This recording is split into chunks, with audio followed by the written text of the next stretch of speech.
Sir, இப்போதைய இந்த கோடை காலத்தில் வெயிலினுடைய தாக்கம் அதிகம், வெப்பத்தினுடைய தாக்கம் அதிகமாக இருக்கிறது. இதனால் வெளியில் சென்று வரக்கூடியவர்களுக்கு அதிகமாக வேர்வை வருவதனால், இந்த வேர்வை வெளியேற்றம் அதிகமாக இருப்பதால் பிபி அதிகமாகுது, சுகர் அதிகமாகுது அப்படிங்கிற பயம் சிலருக்கு இருக்குது. உண்மையில் அதிகமான வேர்வை உடலில் இருந்து வெளியேறுகின்ற பொழுது பிபி, சுகர் அதிகமாக வாய்ப்பு இருக்கிறதா டாக்டர்? வியர்வை அதிகமாக வெளிவருவது அப்படின்றது உடம்பு டாக்ஸின் ஃப்ரீ ஆகுதுன்னு அர்த்தம். உடம்புல இருந்து வியர்வை வர்றது பாசிட்டிவ் அப்ரோச் தான். அது நல்ல விஷயம்தான். அது நெகட்டிவ் எடுத்துக்கூடாது. அளவுக்கு அதிகமாக வியர்த்த நோய், அளவுக்கு அதிகமாக வியர்த்து over sweating, it is a symptom of disease. அது ஒரு நோயினுடைய அறிகுறி. அதை விட்டுடுவோம். பட் இன்னைக்கு ரெக்கார்டு குவான்டிட்டி ஆஃப் பர்ஸ்பைரேஷன் சொல்லுவாங்க. அந்த வியர்வை வர்றது இப்போ கிடையாது. வியர்வை வர்றதை மேக்ஸிமம் குறைச்சிடணும். எப்படி ஒரு மோட்டார் வேலை செய்யும் பொழுது அந்த மோட்டார் வர கழிவுன்றது ஒன்று இருக்கும், வெளியேற்றுவது எலிமினேட் பண்ண வேண்டியது ஒன்று இருக்கும். அதே மாதிரி பாடி it is A human mechanism. அது ஒரு உடம்பு, அது ஒரு மெஷினிங் நினச்சிக்கோங்களேன். அப்போது அதில் உள்ள இருக்கிற டாக்ஸின்ஸ் எல்லாமே வெளியில் வரணும். இந்த வெளியில் வர்றது அப்படின்றது இயற்கையான ஒரு அமைப்பு. உடம்பு படைக்கப்படும் பொழுது அது உடனுடைய கழிவுகள் வெளியேறுவதற்கான வழிமுறைகள் ஒரு யூரின் மூலமாக வெளியே வரும், மோஷன் மூலமாக வெளியே வரும், ஸ்வெட்டிங் மூலமாக வெளியில் வரும், பிரீத்திங் மூலமாக வெளியில் வரும். இப்படி பல வகைகளில் வெளியே வந்துட்டு தான் இருக்குது. இந்த வெளியே வர்றதுன்ற கான்செப்ட் நல்லா தெளிவாக புரிஞ்சுக்கணும். உடம்பில் இருக்கின்ற கழிவு பல வகைகளும் வெளிப்படுகின்றன. மூச்சு காற்று வழியாக வெளிப்படும். இப்போது யூரின் மூலமாக, மோஷன் மூலமாக, ஸ்வெட்டிங் மூலமாக வெளிப்படுதுன்னு சொல்லிட்டோம். இப்போ இந்த மாதிரி வெளிப்படுதலை நம்ம அலோவ் பண்ணணும். நாம் அலோவ் பண்ணலை, இயற்கையாக வெளியேறுகின்ற அந்த கழிவை நாம் வெளியேறதுக்கு அலோவ் பண்ணலை அப்படிங்கும்போது அந்த கழிவு உடம்புல இருந்து நோயாக உருவாகும். ஏற்கனவே நான் பல முறை சொல்லியிருக்கேன், கழிவுகளின் தேக்கம் நோய், கழிவுகளின் நீக்கம் நோய் நீக்கம். கழிவுகளின் தேக்கம் நோய், உள்ள கண்டாமினேஷன் ஆயில், அழுக்குகள் தேன்னா அது நோய். அது ஒரு வகையான நோய் நம்ம நிறைய பேர் கொடுத்துருக்கோம். எந்த உறுப்பு பார்த்து என்ன பேர் நிறைய வச்சுருக்கோம். ஆனால் நோய்க்கான மூல காரணம் கழிவுகளின் தேக்கம். இந்த கழிவுகள் நீக்கம் வரும்பொழுது அந்த நோய்கள் நீக்குகின்றன, குணம் பெறுகின்றன. நீங்கள் முழுமையாக குணம் பெறுகிறீர்கள் அந்த நோய்கள். அப்போ வியர்வைன்றது வரணும். அந்த வியர்வைன்றது இன்னைக்கு இருக்கிற காலகட்டத்தில் என்ன பண்ணுறாங்கன்னா, நிறைய ஏசி யூஸ் பண்ணிவிட்டு நார்மலாக வெளியே வர வேண்டிய வியர்வை தடுத்துடுறாங்க.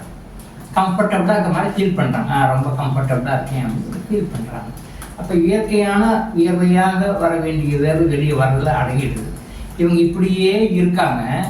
கோடை காலத்தில் மட்டும் அந்த இயற்கையாக வர வேண்டிய வேர்வை இவங்க அமுக்கும் பொழுது ஒரு குறிப்பிட்ட அளவுக்கு மேலே இயற்கை பொறுமையை தாண்டி வெளியே தள்ளுது. பர்ஸ்பைரேஷன் வெளியே தள்ளுவாங்க. அந்த வேர்வை வெளியே வரும்போது இவங்க ரொம்ப டயர்டாக ஃபீல் பண்ணுறாங்க. அது ஒரு நார்மல் ப்ராசஸ் தான். அது நோயெல்லாம் கிடையாது. உங்களுடைய உடம்புல எதிர்ப்பு சக்தி கம்மியாக இருக்குது அப்படின்னு அர்த்தம், வேற ஒன்றுமே கிடையாது.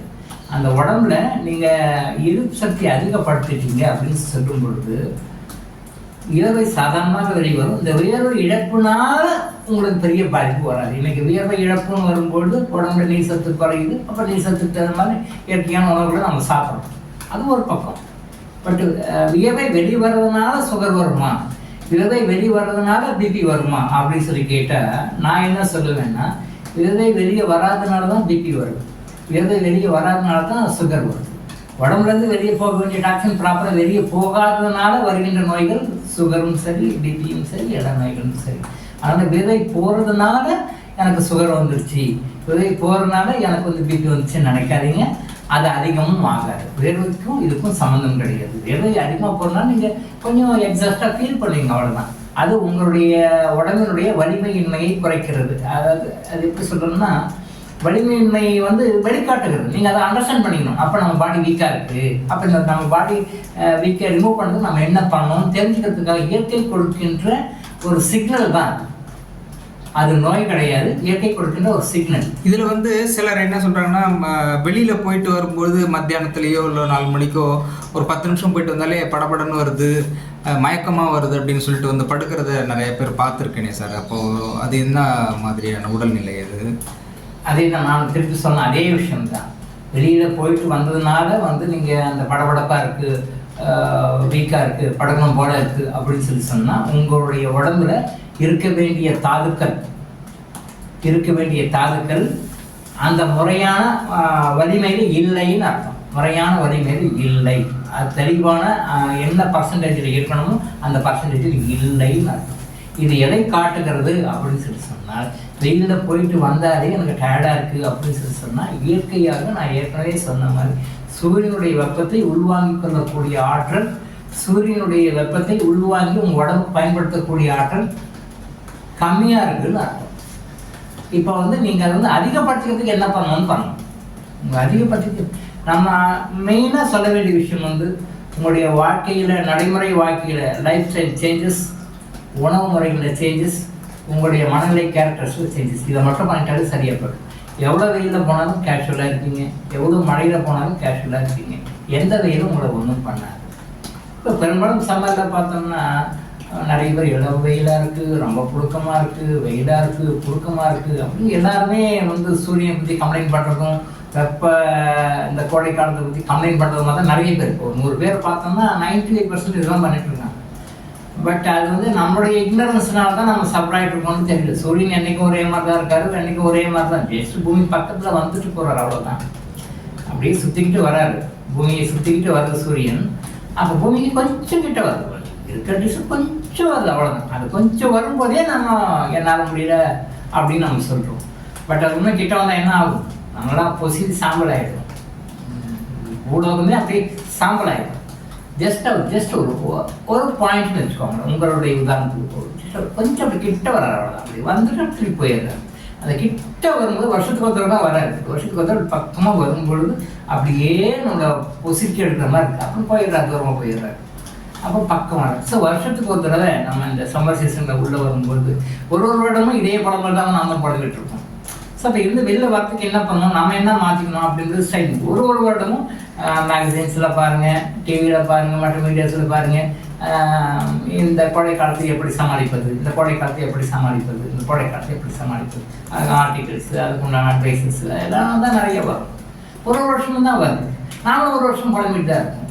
அப்படி இல்லை, 3 விஷயம், சாப்பாட்டுலையும் உங்களுடைய மனநிலையிலையும் உங்களுடைய லைஃப் ஸ்டைலையும் சில மாற்றங்களை, சில பெரிய கஷ்டமான மாற்றங்கள், சில மாற்றங்களை நீங்கள் கரெக்டாக கொண்டு வந்துட்டீங்கன்னா, வெயில் வந்து ஒரு கோடைக்காலம் வந்து ஒரு பெரிய சஃபரிங் பீரியடாக, ஒரு சதிக்கப்பட்ட காலமாக, ஒரு கஷ்டப்பட வேண்டிய காலமாக, புலம்ப வேண்டிய ஒரு காலமாக நம்ம லைஃப்பில் கண்டிப்பாக இருக்காது.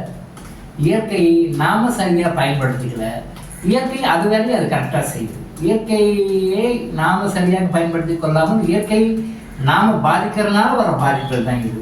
ஸோ நம்முடைய உணவு வகைகளில், நம்முடைய வாழ்க்கை ஸ்டைலில், நம்முடைய மனநிலைகளில் சில மாற்றங்களை நம்ம மாற்றி, இந்த 3 விஷயத்தை நம்ம மாற்றிக்கிட்டோம்னா நிச்சயமாக ஒரு கோடை காலம் உங்களுக்கு வந்து குளிர்ந்த காலம் மாதிரியே தான் இருக்கும். மாற்ற வேண்டியது சூரியன் இல்லை, மாற்ற வேண்டியது நம்மளை நம்ம மாற்றிக்கிட்டோம்னா கண்டிப்பாக நம்ம எல்லா கோடை காலமும் நமக்கு வந்து குளுமையான வசந்த காலம் மாதிரியே இருக்கும். அதை மாற்றிக்கொள்ள வேண்டிய பொறுப்பு நம்மகிட்ட தான் இருக்குது. டாக்டர் இளங்கோ ஆயுஷ் ஹாஸ்பிட்டல் வழங்கும் விழிப்புணர்வு இது. தொடர்ந்து இது மாதிரி பல அவேர்னஸ் வீடியோக்களை பார்க்க நம்ம சேனலை சப்ஸ்கிரைப் பண்ணிவிட்டு பெல் பட்டனை ப்ரெஸ் பண்ணுங்கள்.